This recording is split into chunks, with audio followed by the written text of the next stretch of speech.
performed by the Jupiter Mountain Players. Please, no photography or recording during the performance. Thank you, and enjoy the show.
Oh, I beg your pardon. Oh, you needn't. I've no right to be here either. Now, what do you mean by that? Well, I thought perhaps you were playing truant, as I am. Playing truant? Well, I was looking at the house, you know. I got tired and ran away. I did the same. It's dull work, isn't it? I've been upstairs and down for 2 hours. That family portrait gallery finished me. It's so old, dead, and gloomy. Well, I felt as though I were dead myself. I just had to do something. Well, I wanted to jab my parasol right through that window. But I was afraid of shocking the agent. He seemed to think so well of me. And if I would have shattered that window, I would have shattered his ideas of womanhood too, I'm afraid. So I slipped away quietly and came here. Well, I've only been here about a half an hour, and I've only been in the basement. That's why our tours of inspection haven't brought us together sooner. I've been cross-examining the furnace. Do you understand furnaces? I don't. Do you like family portraits? I hate them. Do the family portraits come with the house? No, thank heavens. They've been bequeathed to some museum, I'm told. They're valuable historically, early colonial governors and that sort of thing. But I am in the company of someone who takes a deep interest in such things. Didn't I see you at the real estate office in Lewistown yesterday? Yes, he was with me then.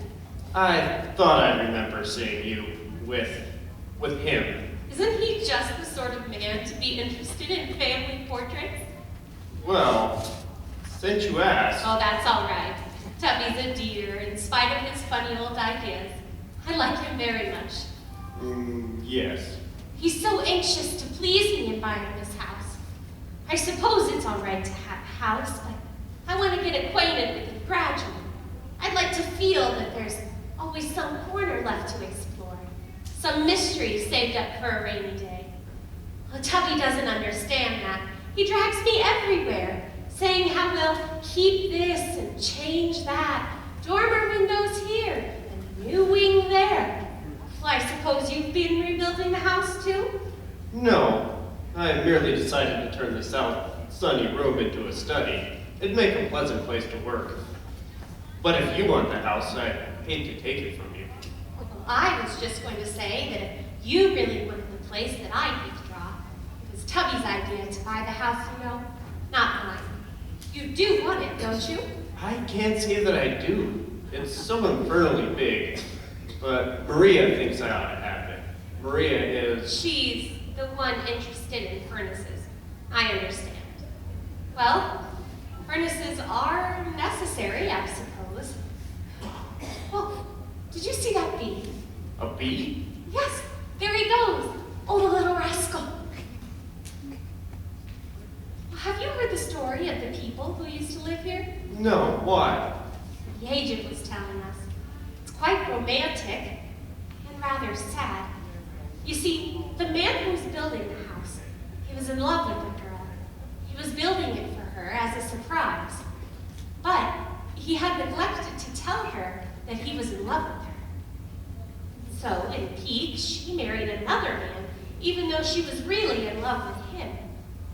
Well, the news came just as he had finished up the house. He shut it up for a year or two, but eventually he married someone else. And they lived here for 10 years, most unhappily. And they went abroad and the house was sold. But curiously enough, it was bought by the husband of the girl whom he had been in love with.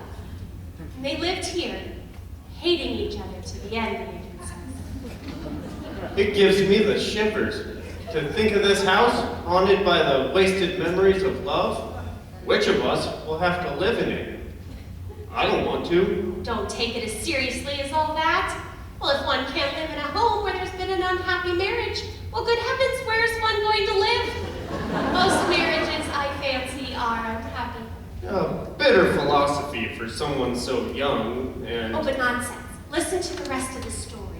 The most interesting part is about this very orchard. Really? Yes. You see, the orchard, it seems, was here before the house was. It was part of an old farm where He and she, the unhappy lovers, you know, were out driving one day, stopped and asked for something to eat. Well, the farmer's wife, she was busy, but she gave them each a glass of milk and told them they could eat all the apples they wanted. So they picked a hatful of apples and ate them, sitting on a bench, much like this one.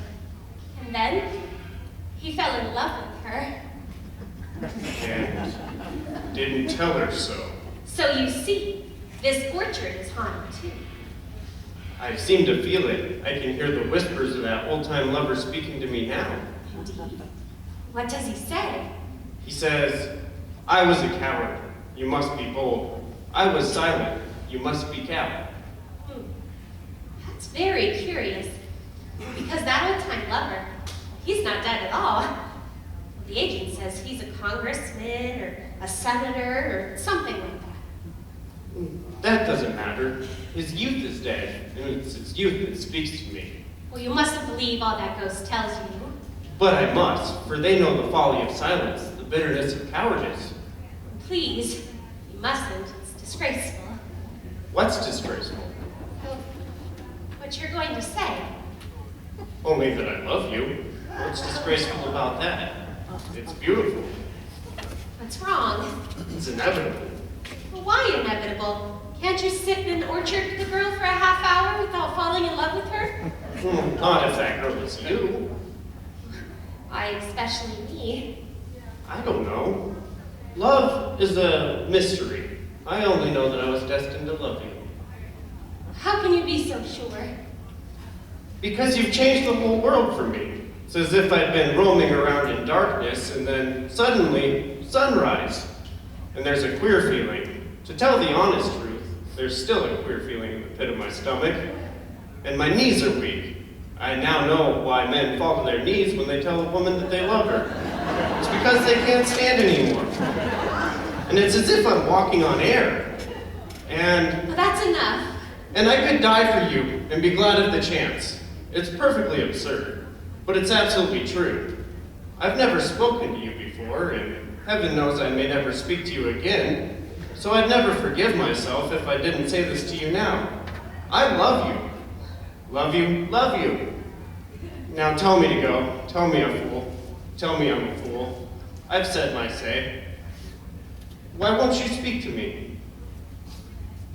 Well, I have nothing to say, except, well, I'm experiencing some of the same symptoms myself. You love me? Yes? Well, I don't know. Perhaps. Then kiss me. No. Kiss me. Well, what's the use? I don't know. I only know that we're destined to love each other. I don't care either. I do want to kiss you. It's wrong. Is it? But good heavens, kiss me again. Darling. Do you suppose anyone's likely to come this way? No.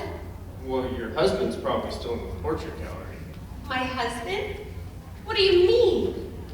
Oh, you didn't think... Oh, you thought poor old Tubby was my husband? Well, isn't he? No, he's my uncle. Your uncle? Yes, of course. Do you think that I'd be married to a man who's bald and fat and 40 years old? I beg your pardon, I did think so. Just because you saw me with him. How ridiculous. It was an honest mistake. You spoke so realistically about marriage. It was your marriage I was speaking of. My marriage? Good heavens, and to whom am I married to? Why, Maria? Maria's my aunt. Oh, yes, of course. How stupid of me. Let me get this straight. Are you married to anybody? Well, certainly not. As if I would let myself be kissed by you if I were a married woman. Now, don't put on airs. You did something quite as improper as kissed a married man. I did not. Well, you thought I was married. But you aren't. You're right. You're not married, and I'm not married, so... Yes. So there's no reason why we shouldn't kiss each other. Why, that's so. Well, Shall we? Not if you don't want to. Well, given the circumstances, I suppose I ought to ask you to marry me. Well, you didn't seem very anxious to. It's not that, it's just, well, dash it all, I don't even know what your name is. Well, that didn't seem to stop you a while ago. Well, will you marry me? No. No? Well, why should I marry you? I know nothing about you. I've known you less than an hour. Well, that didn't keep you from kissing me. Besides, I don't like the way you go about it. Perhaps if you proposed to me the way you kissed me, then maybe I'd accept you. All right. Beloved. No, I can't do it. I'm very sorry. Well, perhaps it's because you don't love me anymore. No, I do love you. But you don't want to marry me. I It's- see. It's not that, it's just, Well, well, marriage is a serious matter. Now, don't take offense to this. We love each other, and that's the important part. But as you have said, we don't know each other. Now, I'm sure the more that we get to know each other, we'll like each other even better. But we have to get acquainted first. oh, you're just like Tubby buying a house. You want to know all about it. Well, I'll tell you to begin with that I'm perfectly healthy. There's no insanity or TV or socialism in my family. What else do you want to know? Well, why did you put socialism in with insanity and TV? Just for fun. You aren't a socialist, are you? Well, actually I am. Do you know what socialism is? Well, it's the same as anarchy, isn't it? Well, not at least not my kind. I believe in municipal ownership of streetcars and that sort of thing. I'll get you some books to read. I never ride with streetcars, so I don't care whether they're municipally owned or not. By the way, do you dance? No. Well, you must learn right away. I can't bother to teach you myself, but I do know where you can take some lessons and get really good in a month. It's stupid to not be able to dance. Well, I could see myself doing tango.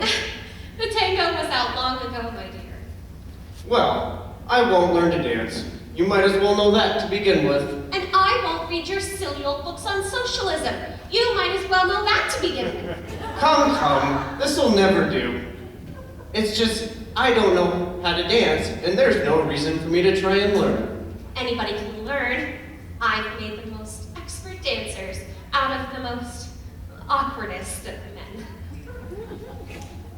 I just have no inclination towards dancing. It's out of my world. And I've no inclination towards municipal ownership. It's out of my world. It seems we have very few tastes in common. So it seems. If we were to get married, we might be happy for a month. Perhaps. And then the old story, quarrels, I never could bear quarrels. an unhappy marriage. Oh. We can't get married. Nobody asked you, sir. Well, then there seems to be no more to say. Except goodbye. Goodbye. Bye. Goodbye. Goodbye. Oh, damn it, we do love each other. Isn't it a pity that's the only taste we have in common? Do you suppose it's enough? I wish it were. A month of happiness, Yes. then wretchedness. Oh no, never. Come, let us control ourselves. Yes, let's. I'll go to Europe for a year. Try to forget me. And I'll be married when you come back, perhaps. Well, I hope it's someone that's not bald and fat and 40. Otherwise, And you, for goodness sakes, marry a girl who's very young and very, very pretty. That'll help. you mustn't prolong this. Then go, darling. I can't. You must, you must. Well, if only someone would come along this way.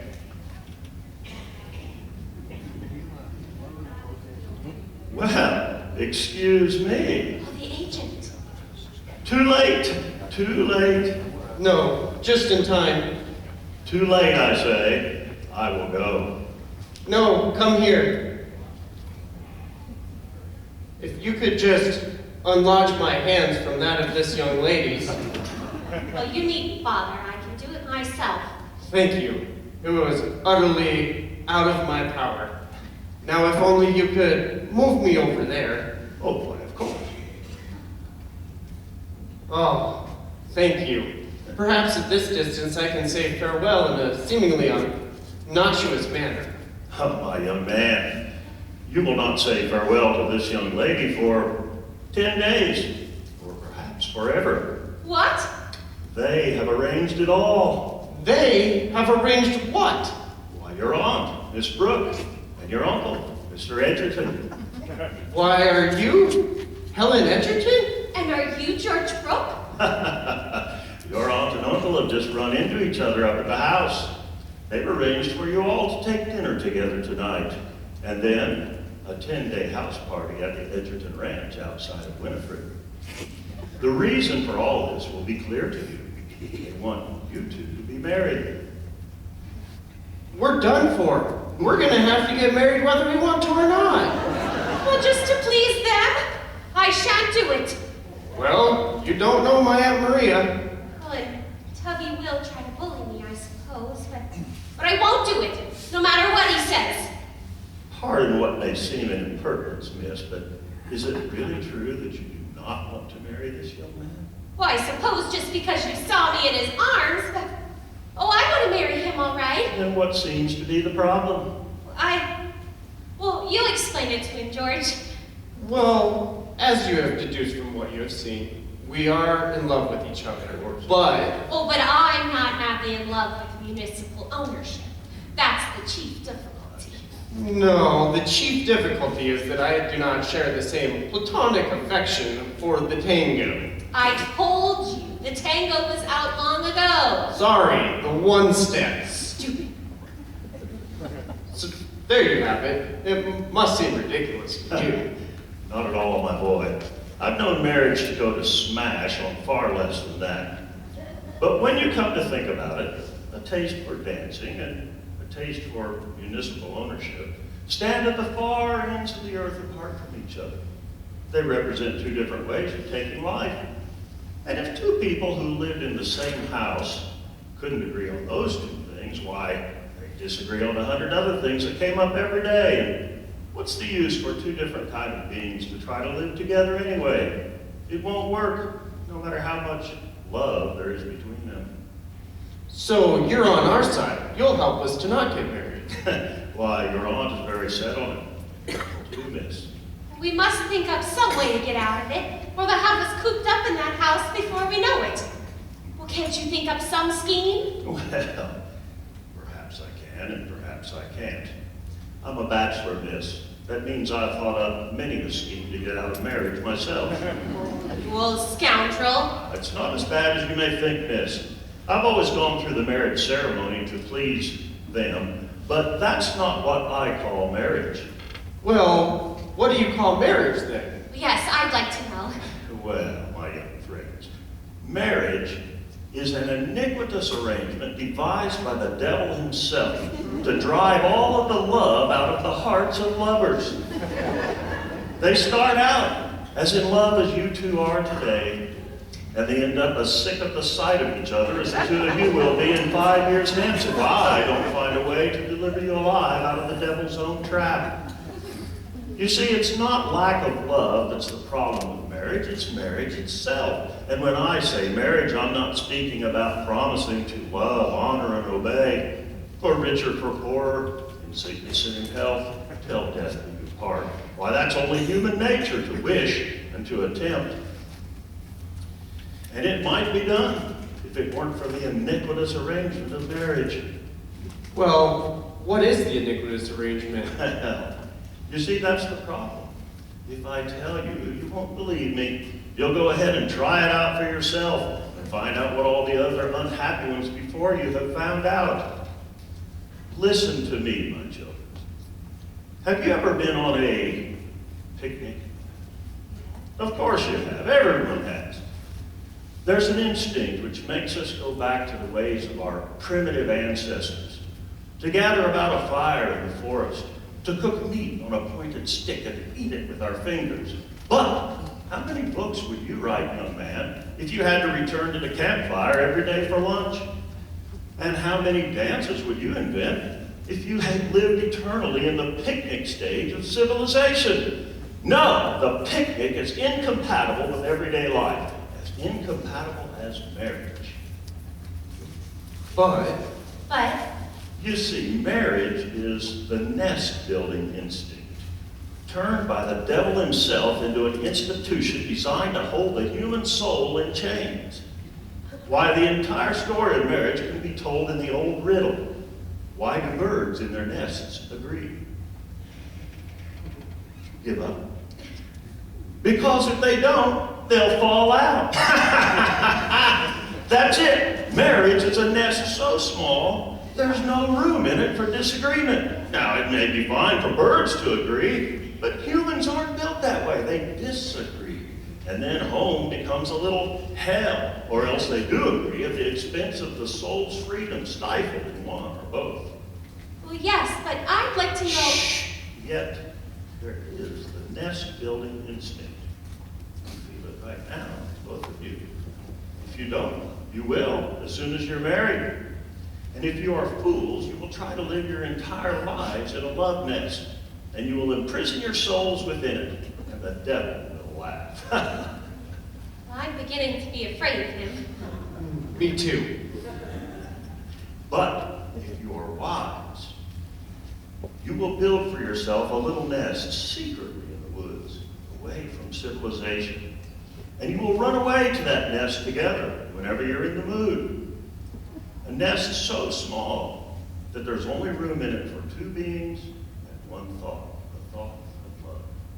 And then you will return to civilization, refreshed, where every soul is different from every other soul. And you'll leave each other alone, forget about each other, and do your work in peace. You understand what I'm saying? Well, I think he means that we should occupy two different ends of the home, I think. Or that we should live in two different houses and only see each other on the weekends. I'm not sure. What I mean is that you should not stifle love with civilization, nor encumber civilization with love. What have the two things to do with each other? You think you want a fellow student of economics. You're wrong. You think you want a dance partner. You're mistaken. What you both want is a revelation of the glory of the universe. He's quite mad. Absolutely. Mad? Of course I'm mad. There you are! I thought I'd catch ya. Yeah, here, come on, get over here. Get over here now. Let me tell you, he escaped from the asylum last week. He came here, got a job in real estate, and we got to get him back. So there you go. We're taking- Well, what's wrong with him? Wrong with him? He's crazy. He's crazy. He escaped the institution, but I tell you what, if he wasn't in the asylum, he'd be in jail. You know why? He is married to 14 women. He is. And you know what? They won't come forward and say anything to accuse him. They all say, oh, he's the most outstanding human being I've ever met. 14 women. He's a bigot. But, on the other hand, he's perfectly harmless. Perfectly harmless. Perfectly harmless. Well, that explains it all. Yes, but yet there's something in what he was saying. Well, are we going to get married or not? We have to figure it out before we face your aunt and my uncle. Well, of course we'll get married. You'll just have your work and I'll have mine. Well, if we do get married, you can't have that south sunny room for a study. I want it for the nursery. The nursery? Yes, babies, you know. Oh, good heavens.